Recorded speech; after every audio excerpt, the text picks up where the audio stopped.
तथापि ऐसे मामलों में करदाता के देकर और ब्याज के अलावा अतिरिक्त आयकर के रूप में राशि के 100% का भुगतान करना अपेक्षित होगा।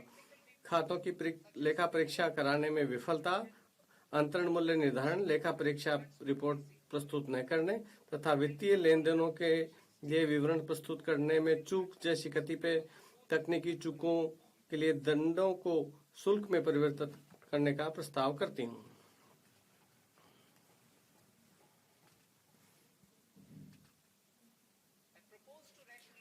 मैं कुछ गंभीर अपराधों की रोकथाम के संबंध में सावधानी पूर्वक संतुलन बनाते हुए आयकर अधिनियम के अंतर्गत अभियोजन ढांचे को युक्ति संगत बनाने का प्रस्ताव करती हूँ। लेखा बहियों और दस्तावेजों को प्रस्तुत न करना तथा वस्तु रूप में भुगतान के मामले में टीडीएस का भुगतान करने की अपराध नहीं होगी। इसके अतिरिक्त छोटे अपराधों के लिए केवल जुर्माना ही लगाया जाएगा। शेष अभियोजनों को अपराध की प्रमात्रा के अनुपात में श्रेणीबद्ध किया जाएगा। इनका परिणाम अधिकतम कारावास को कम करके 2 वर्ष करते हुए केवल साधारण कारावास होगा, जिसमें न्यायालयों को उन्हें जुर्माना में परिवर्तित करने की शक्तियां होगी। कोई दंड नहीं होगा। वर्तमान में 20 लाख रुपए से कम के सकल मूल्य वाली अचल विदेशी परिसंपत्तियों का गैर प्रकटीकरण करने पर फिलहाल कोई दंड नहीं है। मैं 1/10/2024 से भूतलक्षी प्रभाव से उनको अभियोजन से उन्मुक्ति का प्रस्ताव करती हूँ। सहकारिता अपने सदस्यों द्वारा जुटाए या उत्पादित दूध, तिलहन, फल अथवा सब्जियों की आपूर्ति में संलग्न प्राथमिक सहकारी समितियों के लिए कटौती पहले से ही अनुमत्य है। मैं उनके सदस्यों द्वारा उत्पादित पशु चारा और कपास के बीज की आपूर्ति को इस कटौती में शामिल करने का प्रस्ताव करती हूँ। मैं नई कर व्यवस्था के अंतर्गत अंतर सहकारी समिति लाभांश आय को इसके सदस्यों में आगे संवितरण की सीमा तक कटौती के रूप में अनुमति दिए जाने का प्रस्ताव करती हूँ। मैं किसी अधिसूचना राष्ट्रीय सहकारी संघ द्वारा दिनांक 31/1/2026 तक कंपनियों में किए गए निवेश पर प्राप्त लाभांश आय पर 3 वर्षों की अवधि के लिए छूट देने का प्रस्ताव करती हूँ। ये छूट केवल तभी प्रदान की जाएगी जब उक्त लाभांश को इसके सदस्य सहकारी समितियों से आगे वितरित किया जाए। भारत के विकास इंजन के रूप में आईटी क्षेत्र को सहायता। भारत सॉफ्टवेयर विकास सेवाओं, आईटी समर्पित सेवाओं, ज्ञान प्रक्रिया आउटसोर्सिंग सेवाओं और सॉफ्टवेयर विकास से संबंधित संविदागत अनुसंधान और विकास सेवाओं के क्षेत्र में वैश्विक अग्रणी है। ये व्यवसाय क्षेत्र एक दूसरे से अभिन्न रूप से जुड़े हुए हैं। इन सभी सेवाओं को उन पर लागू 15.5% के एक समान सेफ हार्बर मार्जिन के साथ सूचना प्रौद्योगिकी सेवाओं की एक सकल श्रेणी के अंतर्गत सम्मिलित किए जाने का प्रस्ताव है। आईटी सेवाओं के लिए सेफ हार्बर प्राप्त करने के लिए सीमा को 300 करोड़ रुपए से पर्याप्त रूप से बढ़ाकर 2000 करोड़ रुपए किया जा रहा है। आईटी सेवाओं के लिए सेफ हार्बर का अनुमोदन एक स्वचालित नियम आधारित प्रक्रिया द्वारा किया जाएगा, जिससे आवेदनों की जांच करने और स्वीकार करने के लिए किसी कर अधिकारी की आवश्यकता नहीं होगी। एक बार किसी आईटी सेवा कंपनी द्वारा इसके लिए आवेदन करने पर कंपनी की इच्छानुसार इसी सेफ हार्बर को 5 वर्ष की अवधि के लिए जारी रखा जा सकता है। मैं अग्रिम मूल्य निर्धारण करार एपीए करने की इच्छुक आईटी सेवा कंपनियों के लिए आईटी सेवाओं हेतु एक पक्षीय एपीए प्रक्रिया को तेज करने का प्रस्ताव करती हूँ, जिसे 2 वर्षों की अवधि के भीतर पूरा करने का प्रयास किया जाएगा। करदाता के अनुरोध पर 2 वर्ष की अवधि को आगे 6 महीने के लिए बढ़ाया जा सकता है। मैं एपीए में शामिल होने वाली कंपनी को उपलब्ध संशोधित विवरणी की सुविधा उसकी संबंध संस्थाओं को भी प्रदान किए जाने का प्रस्ताव करती हूँ। वैश्विक व्यापार और निवेश आकर्षित करना। डाटा केंद्रों में महत्वपूर्ण अवसंरचना को समक्ष बनाने और निवेश बढ़ाने की आवश्यकता पर विचार करते हुए मैं किसी ऐसे विदेशी निवेश के लिए वर्ष 2047 तक एक रियायत प्रदान करने का प्रस्ताव करती हूँ।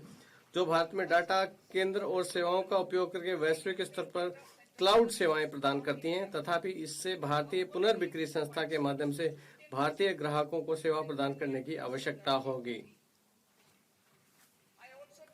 यदि डाटा सेंटर प्रदान करने वाली कंपनियां एक संबंधित कंपनी है तो मैं उसे लागत कर पर 15% का सेफ हार्बर प्रदान करने का भी प्रस्ताव करती हूँ। इलेक्ट्रॉनिक विनिर्माण के लिए जस्ट इन टाइम कार्य कुशलता का उपयोग बढ़ाने के लिए मैं बीजक मूल्य के 2% के लाभांतरण पर किसी ब्रांडेड वेयरहाउस और कंपोनेंट वेयरहाउस के लिए अनिवासियों को सेफ हार्बर प्रदान करने का प्रस्ताव करती हूँ।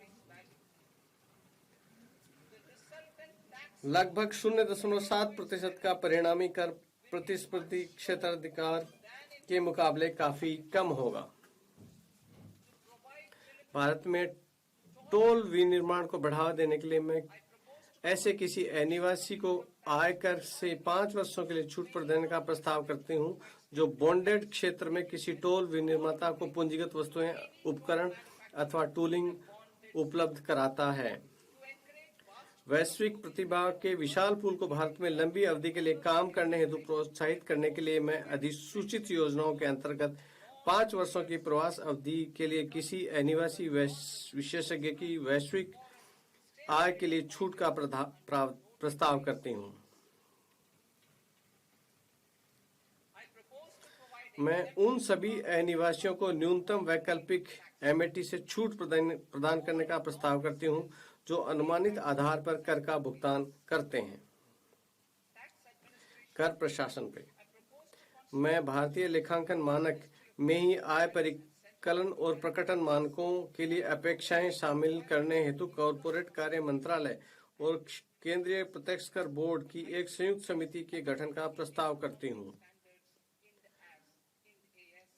कर वर्ष 2027-28 को आईसीडीएस पर आधारित पृथक लेखांकन अपेक्षाओं को समाप्त कर दिया जाएगा। माननीय प्रधानमंत्री जी के स्वदेशी लेखांकन एवं परामर्शी प्रतिष्ठानों के वैश्विक अग्रणी बनने के विजन को साकार करने के लिए मैं सेफ हार्बर नियमावली के प्रयोजनार्थ लेखाकार की परिभाषा को तर्कसंगत बनाने का प्रस्ताव करती हूँ। अन्य कर प्रस्ताव बायबैक के कराधान में परिवर्तन को इसलिए लाया गया कि प्रवर्तकों द्वारा बायबैक रूट का अनुचित उपयोग रोका जा सके। अल्पसंख्यक शेयरधारकों के हित में सभी प्रकार के शेयरधारकों के लिए बायबैक का पूंजीगत लाभ के रूप में कर लगाने का प्रस्ताव करती हूँ। तथापि कर विमोचन के दुरुपयोग को हतोत्साहित करने के लिए प्रवर्तक अतिरिक्त बायबैक कर का भुगतान करेंगे। इससे कॉरपोरेट प्रवर्तकों के लिए प्रभावी कराधान 22% होगा।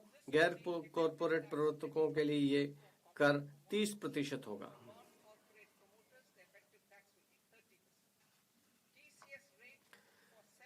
विशिष्ट वस्तुओं नामतः अल्कोहल युक्त लिकर, स्क्रैप और खनिजों के विक्रेताओं के लिए टीसीएस दरों को तर्कसंगत बनाते हुए 2% ही किया जाएगा। तेंदुपत्तों पर दरों को 5% से घटाकर 2% किया जाएगा। मैं वायदा सौदों पर एसटीटी को मौजूदा 0.02% से बढ़ाकर 0.05% करने का प्रस्ताव करती हूँ। ऑप्शन प्रीमियम और ऑप्शन कार्यकलाप दोनों पर एसटीटी को मौजूदा क्रम से 0.1% और 0.125% से बढ़ाकर 0.15% करने का प्रस्ताव है। हमने वर्ष 2019 में कॉरपोरेट के लिए कराधान परिदृश्य में सुधार किया था, जिसमें कम कर दरों के साथ उनको सरलीकृत व्यवस्था उपलब्ध कराई गई ताकि वे कटौतियों और छूट का दावा करने की बजाय कारोबार पर समुचित ध्यान केंद्रित कर सकें। कंपनियों को नई व्यवस्था में स्थानांतरित करने के लिए प्रोत्साहित करने हेतु कंपनियों को आगे लाई जाई गई मैट क्रेडिट को समायोजित करने की अनुमति केवल नई व्यवस्था में दिए जाने का प्रस्ताव है। नई व्यवस्था में उपलब्ध मेट क्रेडिट का उपयोग करके समायोजन कर देयताओं को 1/4 की सीमा तक की अनुमति दिए जाने का प्रस्ताव है। मैट को अंतिम कर बनाए जाने का प्रस्ताव है, इसलिए 1 अप्रैल 2026 से कोई क्रेडिट संचय नहीं होगा।